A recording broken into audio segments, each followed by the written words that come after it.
This is MFG Out Loud. Courageous conversations about sales and marketing for today's manufacturers. With your hosts, Ray Zaganto and Allison DeFore.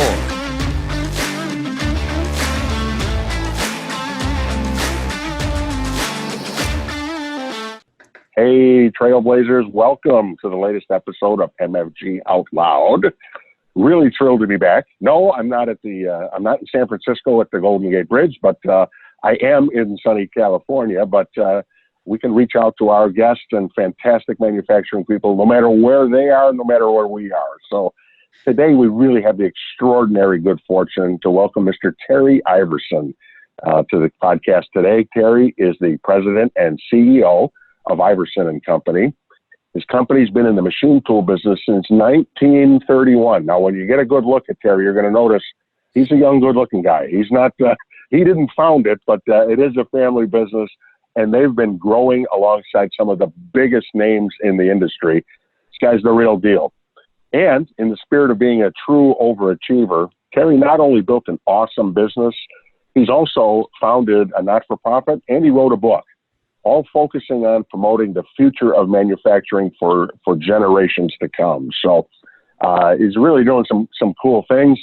As the founder of Champion Now, he's accepted the role of leading the charge for changing perceptions of manufacturing careers in the nation. He's also the author of Finding America's Greatest Champions, Building Prosperity Through Manufacturing, Mentoring, and the Awesome Responsibility of Parenting. Terry, we're so glad to have you on the show. Welcome to MFG Out Loud. Thank you, Ray. I really appreciate you and Allison having me on, and I can't thank you enough. I'm honored. We're so thrilled to have you. And you know what? There's nothing like just jumping in. Let's start the courageous conversation. Tell us a little bit about your journey, because you followed an interesting path that's led you here today, and I know our listeners would benefit from hearing about it. Oh, wow. Interesting path. Yeah. I was one of those kids that was a bright kid that really didn't like to sit still. Still don't. I'm not a kid, but don't like to sit still. And so I was really good in math and science and didn't want to work in the family business. And then finally in college, I woke up and said, you know what? I'm really good in math and science. Why am I fighting this? So that was 40 years ago. And my dad, I love dearly, and he's a brilliant individual, but his standards are very high. So that has served me well, but to begin with, that was a little rocky to begin with. But yeah, we've all been there. Yeah, no, hopefully people can relate to that, I hope. But, I got into, the machine tool sales end of it in Wisconsin initially, and I got into technical education probably in the 10th or 15th year in. And like I said, it's been 40 years now. And once I did a deep dive, I really got involved in TMA, National CTE Education Foundation in DC, FLATE in Florida, high school advisory boards. And I think it was 2012, I founded Champion Now, which is an acronym for changing how American manufacturing is perceived in our nation. It is the longest acronym you'll ever hear, but hopefully it brings a positive message, hopefully. Sure. And in 2013, on a plane trip to Taiwan with my daughter, I decided just to kind of start writing. And I don't know, 12 and a half hours later, I stopped because the plane landed. And then eventually I finished it between 2016 and 18, and then self-published it in 2018. That's awesome. Well, that is great. Go ahead, Alice. I'm sorry. No, I know you had a light bulb moment that changed everything for you. I wondered if you could talk about that a little bit. Well, oh boy. I think as we get older in our careers and in life, I think we have multiple light bulb moments. I think the light bulb moment for me to give back was when I decided to start the Champion Now organization. and then when I decided to write a book. That's the giving back component of the light bulb moments. Oddly enough, both were on a plane. One was to DC and one was to Taiwan. But I think the light bulb moment in terms of my education and what I was going to do for the rest of my life in terms of my career, I was sitting in a class in Marquette University. I went to night school. My wife and I married, very young and started a family young. And I went to night school, engineering night school, for 3 years. And I went 3 nights a week while working full time. And I'd get home about 1 a.m, 3 nights a week. And the light bulb moment, Allison, was when I was in thermodynamics class. And I'm like, I just sat back in my chair and I'm like, why am I doing this? And I decided to go home and ask my wife if it was okay if I quit. Education was way too theoretical for me. I could not sit still. I have to actually do things and apply things. And I asked my wife, I said, I have the easy part. I'm working and going to school. You have the kids all day and, Lord knows that's way harder than what I'm doing. And she said, I said, is it okay if I quit after 6 years of college? And she said, yeah, that's up to you. So those are the 3 light bulb moments in different facets, probably more information than you wanted, but hopefully it speaks to your question.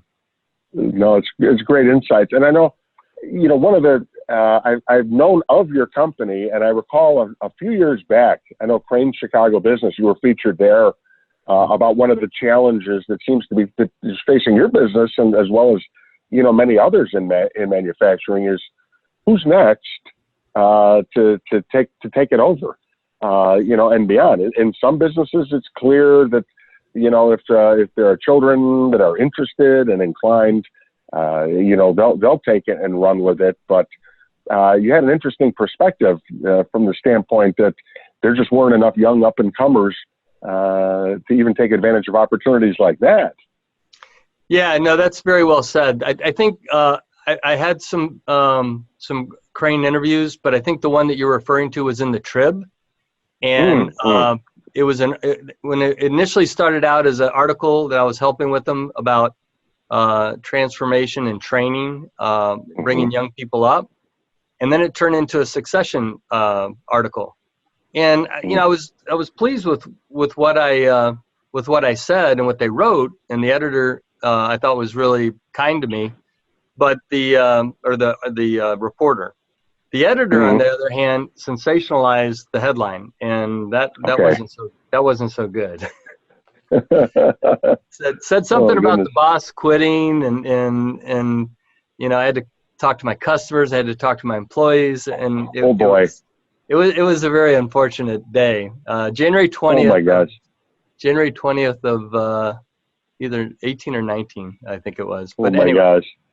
But yeah, but what has happened in manufacturing, just to your point, Ray, is that we've had a gap, and I'm not going to talk about the skills gap, but from a 15 to 20 year time period, people didn't come in. So you'll have old guys like me, I'm 61, soon to be 62, and then you'll see maybe a 40-year-old or a 35-year-old, and then hopefully more and more 25 and 30-year-olds. So there's that missing element of people with tenure and with experience that would normally step into ownership positions and management positions. And so now what's happening is you have millennials and the likes of that generation fast forwarding into positions that they're, no offense to anybody, really not prepared for and not ready for. So in my generation, it was more gradual because we had more people our age in our industry. And so you could kind of be eased in and gradually brought into a management position and an ownership position.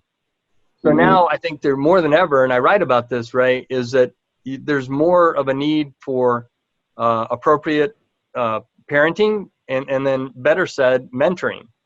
Because you have young people that are, because there's no one in front of them in the line, they're fast forward to the front of the line. And they're like, what am I doing here? Yeah. Yeah. Oh, man. I was interested. I had not known of you before Ray introduced us. And as I mentioned to you earlier, once you meet Terry, you feel different. And it felt like a real gift to know this man. And because of knowing you, you shared this a video, I guess, for lack of a better, I don't think it was a podcast, it was a video called The Millennial and the Mentor. Mm-hmm. And if anybody wants to search that on Vimeo, they can. We'll also put it in the show notes. I loved it. And I wondered, I may be putting you on the spot here, so forgive me, but what are some things that you've learned from millennials in doing this work and in doing this giving back and in doing this interviewing and mentoring? Are there a few things that stand out for you?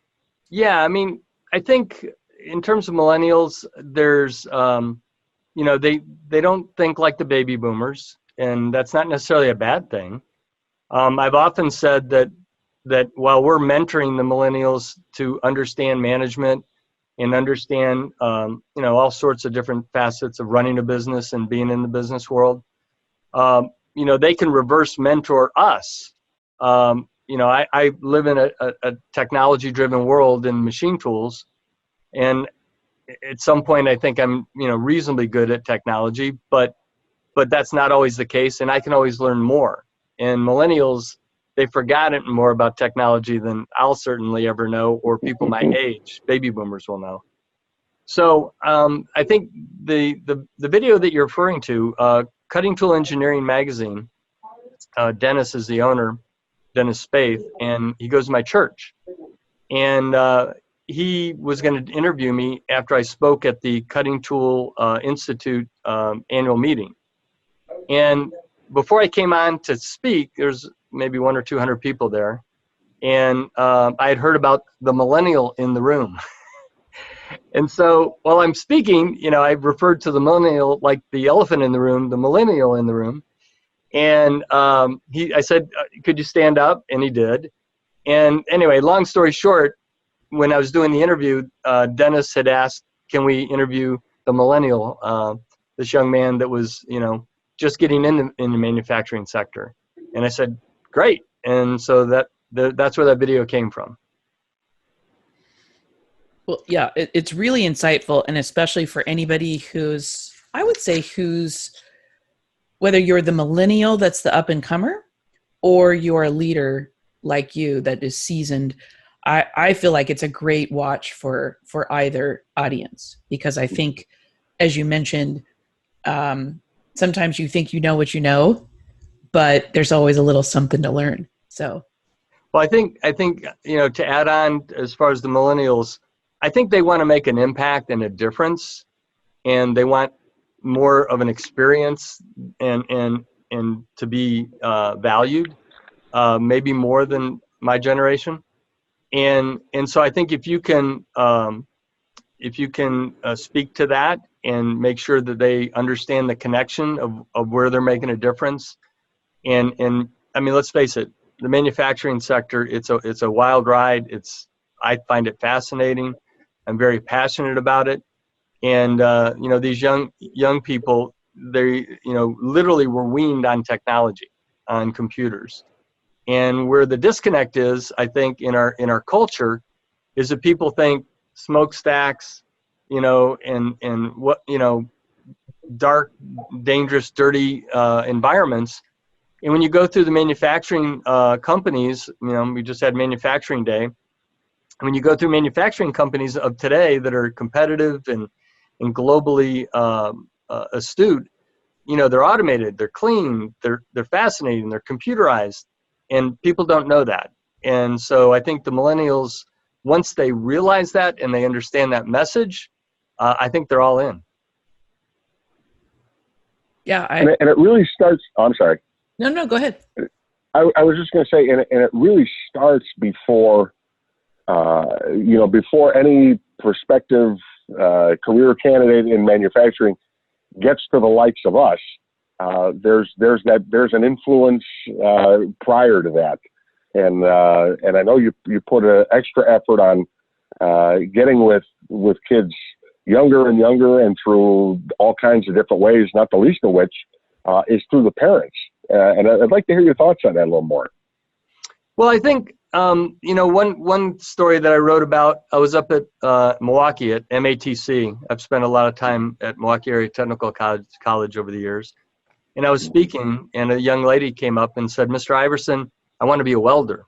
And I'm like, "That's awesome. Welders get paid very well, I hear." And she says, I just love it. And I go, "What's the problem?" And she said, "Well, my mom and dad, they're not really excited about it." And I said, "Well, you really enjoy it, right?" And she goes, "Yeah." And I said, "Well, you just need to educate and inform your parents, first of all, that you love it. Second of all, that they make really good money. And third of all, make sure, once you know what you're doing and you go through the safety protocol, that you'll be safe. That's important to them."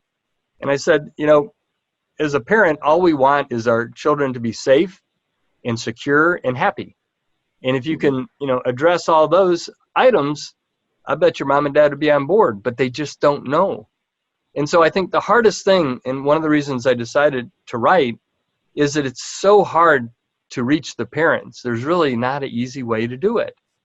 And I was speaking at Oakton Community College, and unfortunately there was only like 4 or 5 parents at this event.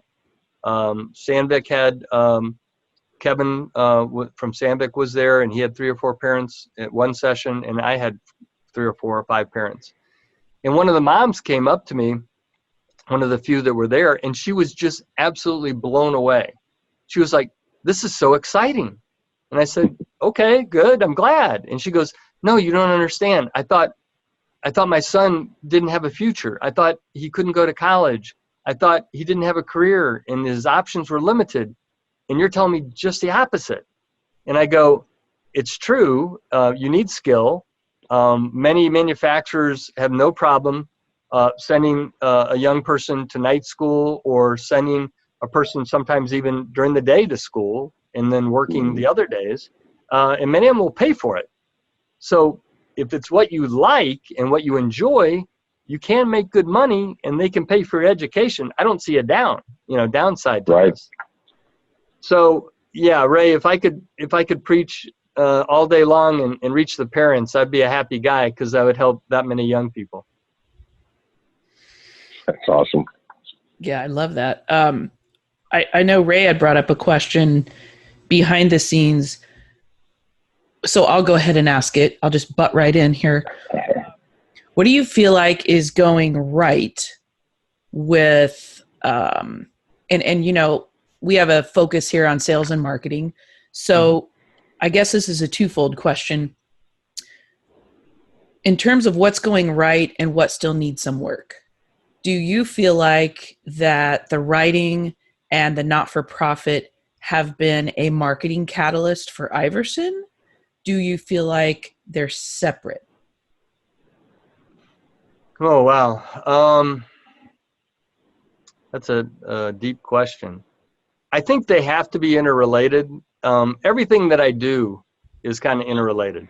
Yep. And I have a real tough time drawing a line and, doing one or doing the other and saying that they're separate entities.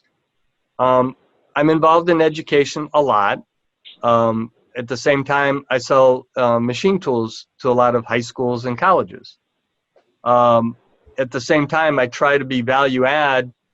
That's something that's not on the price list, so to speak, and talk to young people, inspire young people, help the instructors and the administrators in any way I can.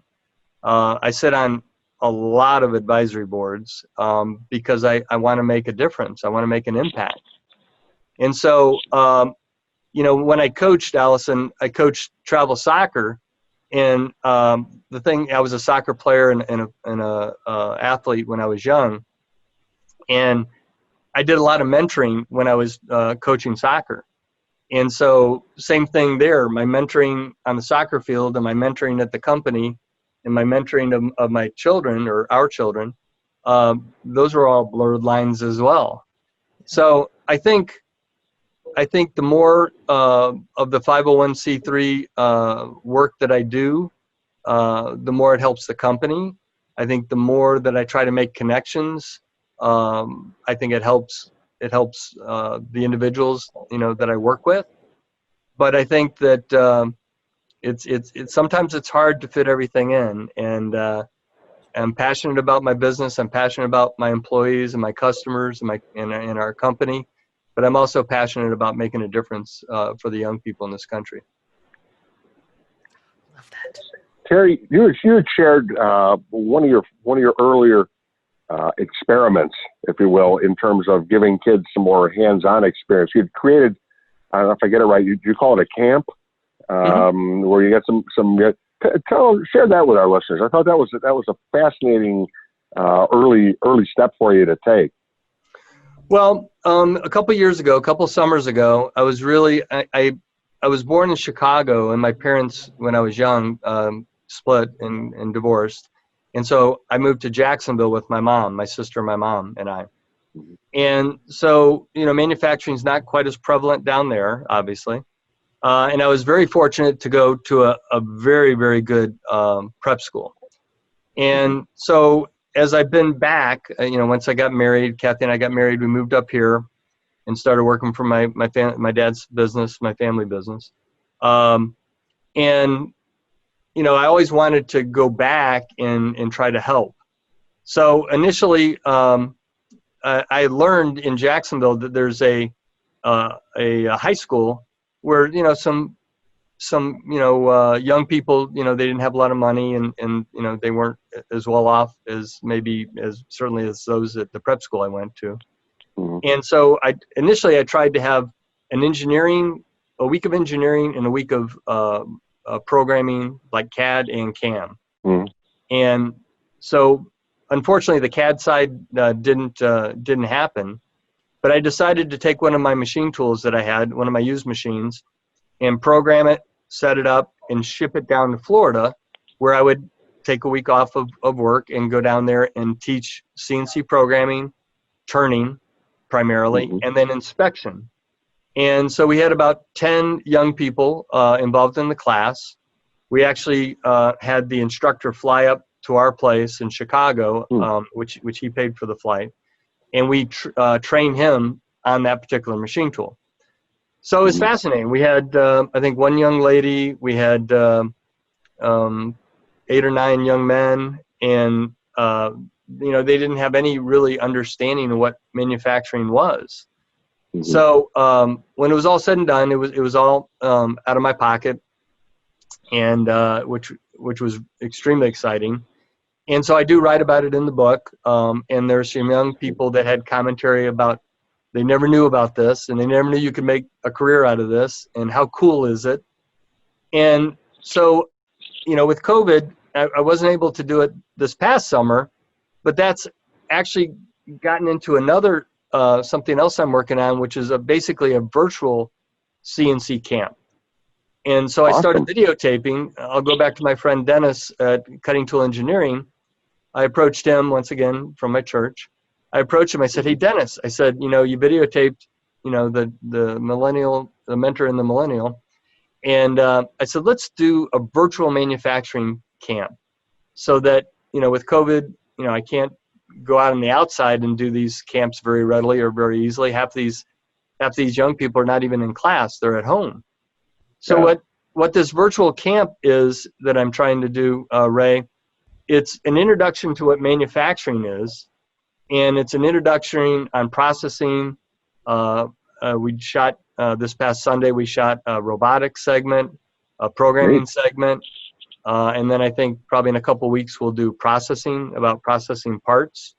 I take parts over the 40 years that I've been working on selling machine tools and processing parts for customers, and say, well, this is out of an IBM hard drive.